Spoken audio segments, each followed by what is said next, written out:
This is a Film Stories original podcast.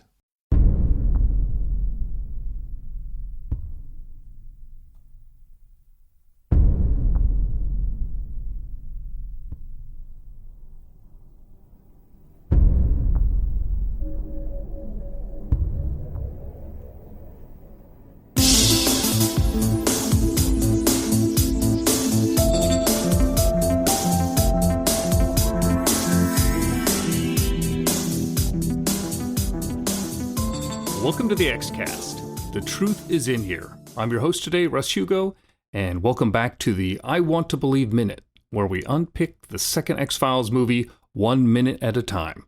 Today, helping me to explore minute 78, running from approximately 77 minutes as Mulder's car is pushed over a cliff, through to 77:59 as Scully gets a printer alert, is regular X-Cast guest, although it's been a while, and first-timer on the I Want to Believe Minute, Baz Greenland. Thanks so much for joining us, Baz. Yeah, good to be here, and good to be part of this project.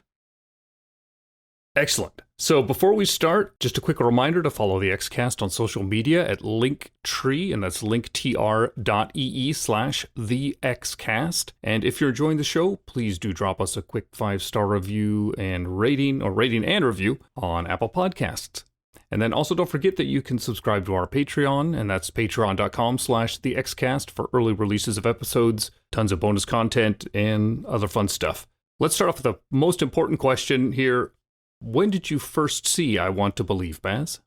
Oh, it's an interesting question because I go back all the way back to the mid-90s watching the X-Files, and I do remember seeing the first movie at the cinema. This one actually slipped past me. I don't know if it's because I had young kids at the time or because it came out with some other big films came out at the same time, but I actually missed it at the cinema. I remember being quite gutted that I didn't get a chance to see it. So it was a few months later, I think probably within a year of it being released at the cinema, I saw it on DVD, and I still have that DVD. Yeah, so I've watched it about 2 or 3 times. It's quite an underrated movie, but I remember probably like a lot of people first time watching it thinking it's all right. It's not as big as the first movie.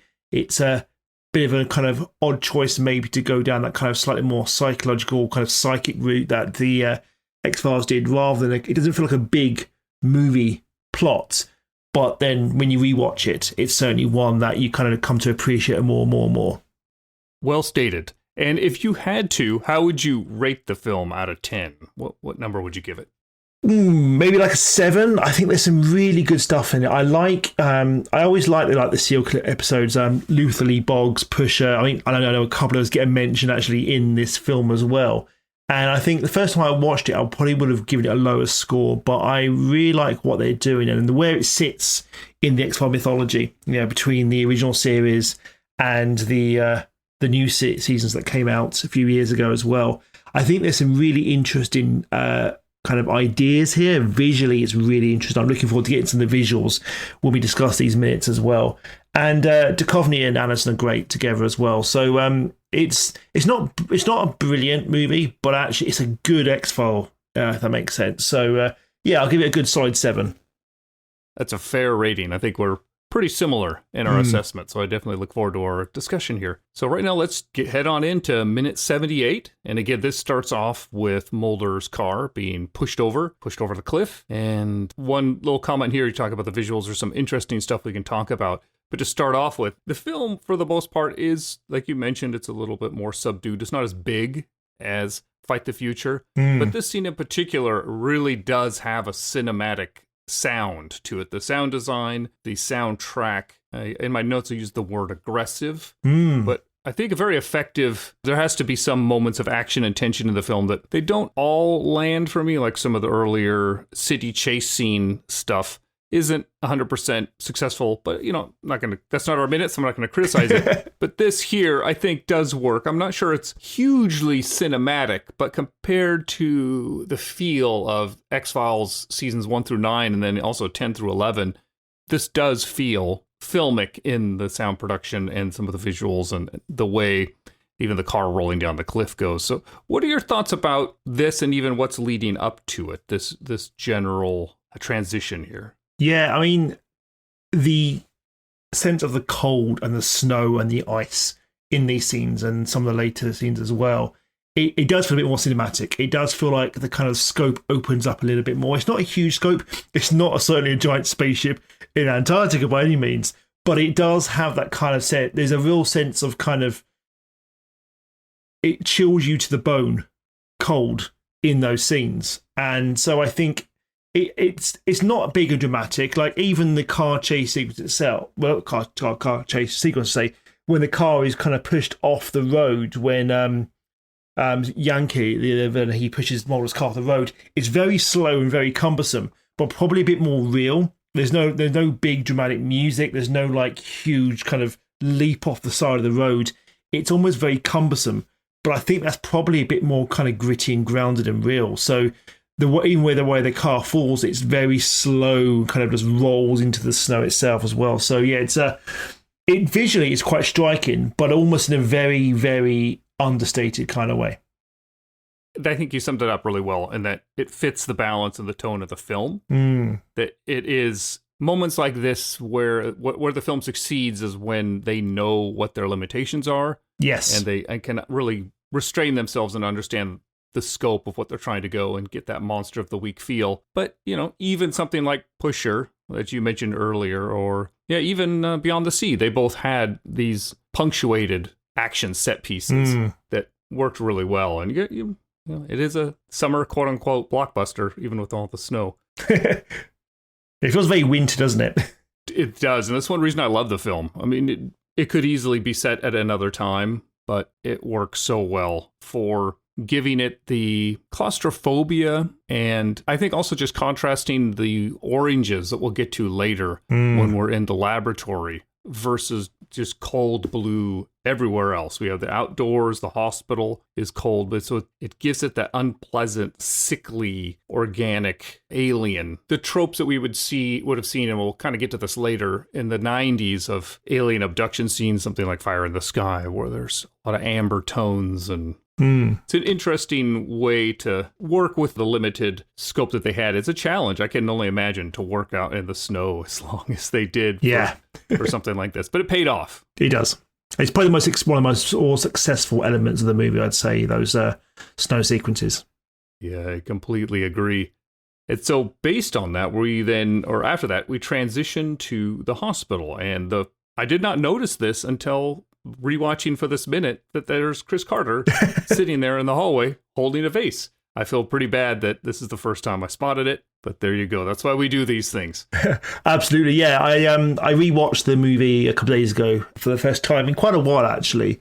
Last time I watched it, I was the reason I kind of got involved with the X-Cast in the first place and kind of connected with Tony Black as well was because I used to be the TV editor and writer for a site called The Digital Fix. And when the show was coming back in 2016, I went back and looked back at selected episodes. I think I did about 13 episodes from a season. I went for every single season. I was writing kind of retrospectives on the show. So that's kind of how I got in kind of contact with Tony and the X-Cast in the first place. And then I remember going to the first 100 episodes before the series 10 came on, and then between season 10 and season 11 I covered the rest. So I remember doing a retrospective on this film for the site, probably looking about 2017 at this point. So it's been quite a few years since I have looked at this, and it's moments like that. Chris Carter, I was like, oh, there he is. He just pops up, and he's quite distinctive. I don't know what it's about Chris Carter, because he's not there's something you can tell when Chris Carter's in the room. Anytime he pops up in the X-Files, he does a few cameos, doesn't he? And but it's just, almost, at the same time, it's such a weird one, because I think there's a scene that I think must be in one of these in the episodes. I don't think it's the first movie, where he's actually in a scene, I think with Skinner and Mulder, and they're actually at a table and they're actually talking. This one is just him sat there with a vase. And it's like, he doesn't speak. It's purely a blink and you miss it moment. It's almost like Chris Carter forgot to have his cameo, and so he just sat down while they started filming the shot. But it's quite surprised to see him. Excellent. I'm just right now looking up to see, just to make sure, see if your writings are still available. on the digital They're fix? not About actually. The site has gone through a change actually, and as it was sold on, and unfortunately they got rid of a lot of the old content. So I do have kind of word copies still. So maybe I'll turn it into a book or something. But sadly it's not there anymore, which is a real shame. And that's what happens when sites get bought out by new owners. But there you go. That's a whole other story. Well, I encourage you to, if you do have those, that would be great to put those into a book. All that work, it would be really fun to read. Yeah, it's quite a project.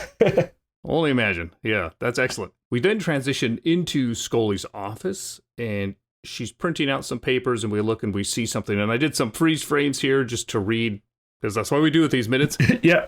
The printout is from Medical News Archives, and then the subheading is Medical News and Health Information Database. And then some of the little key sentences in there, everything that's written on that page is like a normal news article, and so they put in the work. I'll just do a few sentences here. So it showed it was possible to introduce new tissue through intrathecal injection. And just as a clarification, so this is not in the article, but just a definition of what that means. So that when they talk about that, that's the route of administration of a drug into the sheath space around the spinal cord to reach the cerebrospinal fluid. So that, I think, when they talk about the don't put this boy through hell and the painful aspect of it, if you imagine that would sound very painful, although it sounds like this is very common now for pain pump injection. They use the same thing. So it's a small thing, but then later in the same article, it says Dr. Dorfner performed a series of highly controversial experiments, and then at the very end, while Dr. Dorfner insisted the animals did not suffer,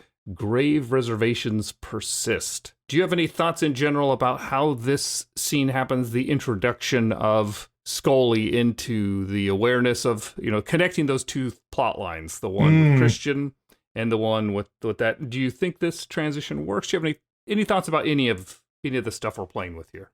Yeah, I was thinking about it. Is it really contrived that the two plot lines converge? And she's been very much focused on Christian, the boy. And I quite like, actually, that her role is she's not back with Mulder solving an X-file from the word go. It takes quite a long time to get. It's very believable that she does resist that kind of old life. And it's only really in the kind of final act that she actually takes action. So, but at the same time, I don't know.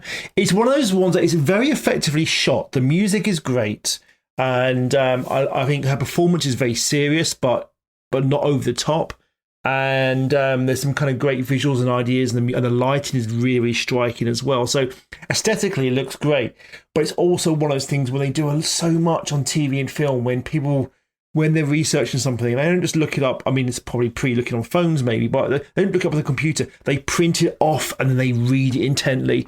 And it's almost a bit of a cliche. And the way this scene has it kind of focused on, I wrote some note, things that kind of popped out, like highly experimental, stem cell research, most exciting work in early Russia, laboratory work on animals, fused at the neck, all these very kind of striking dun moments, which is connecting the plots of her kind of research into helping saving Christian's life and the X-File, which is at the kind of the heart of this film as well.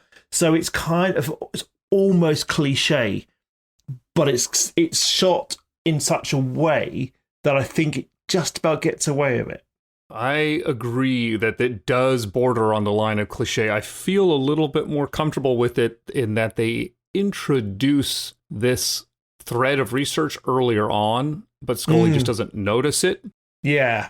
It doesn't seem so out of the blue. And to be fair, I had relatives up until 2019, 2020 printing out articles from the internet and mailing them to me. That it's still there. I mean, obviously, yeah, Scully's generation but at the time, it's definitely more believable and hypothetically visually interesting. But what's funny is if we think back to some of the earlier X-Files episodes, I can visualize sometimes where they'd be, on the computer, or we go back and the trope of microfiche in early, investigation scenes and films and that, and it works really well. So it's interesting that they decided to use the printer in this space when I guess the only reason I could think of is because of that earlier seeding and the idea that she had printed something and then comes back to it later. Like, she would just print anything that has to do with stem cells and it's there, as opposed to you'd have to have a scene where she's just scrolling through, and would see it at that time, and then it's there. But yeah, I'm not sure. We'll get to this a little bit in the next scene, which I have some questions for. Sure. But maybe we could just transition to talk about the printer, which is pretty terrifying. We get the tension building, we get the beep, and it says, we need to check the printer. And it's fun that the printer's name is IP printer. And I think, oh, okay. But then I guess that would maybe make sense as opposed to like it's connected with a printer cable, a USB-C or something like that. I don't think they would have that back then, but whatever they would have connected it to. And in case people check, just like 555 phone numbers, the IP address of the printer is not a legitimate IP address. So you can't go and hack it and send something to Scully's fake printer. But before we wrap up in a minute, any other things you'd like to talk about? I think that actually it's almost a bit cliche, but I think the scene is shot quite well. I think Snow's score is very effective, and I think Anderson basically does a great job, because Anderson is a fantastic actress anyway, of doing a whole scene. I know it's only a minute, we're kind of focusing on 1 minute here, but a scene where she just sat there reading some material, and without making it's not boring, it's not dull, it's not over the top. Her reactions aren't huge wide eyes or gasps at moments. All that kind of stuff is not there, because Anderson is good at what she does.